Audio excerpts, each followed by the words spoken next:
I think 2012, we were driving around the area because we get water in Allen's Park, which is pretty close. We're driving through there and we saw a sign up that said for sale, and it's a little township of Ferncliff. So there's kind of a romantic thought process, a little town that was in distress. The current owner is elderly and retired and couldn't keep the place up, and it's kind of died. Looks like trash, but this is awesome. Ferncliff is a little community that's approximately, I think, between 10 and 12 acres total. And what's neat about it is it's on two sides of a little business highway that cuts off Highway 7 outside of Allen's Park. And on that property, there are lots of structures that need work and rehabilitation.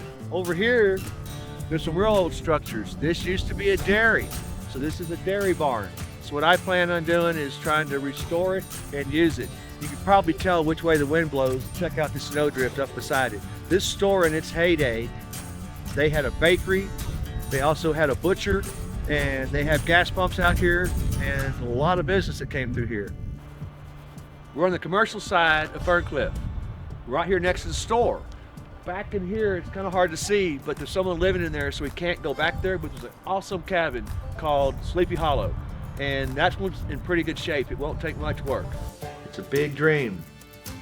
The town used to exist, and it's sitting there dead, and everything was okay until 2015 when I went out there and met the current owner and saw what he had, and I wanted it. And we realized that this town needed a second opportunity.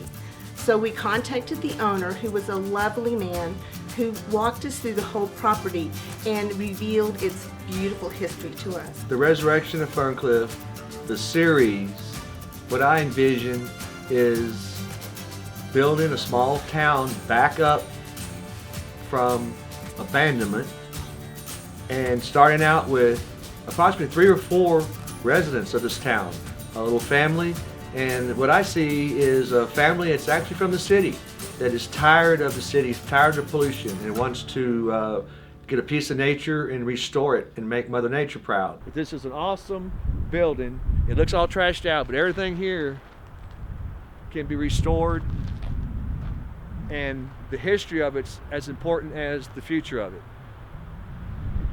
it. My sister started this by moving to Colorado many years ago, and because we need a place to live, we found Ferncliff. But it was abandoned, and it is up in the middle of nowhere. But up in the middle of nowhere is probably the most beautiful part of Colorado you could ever want to see.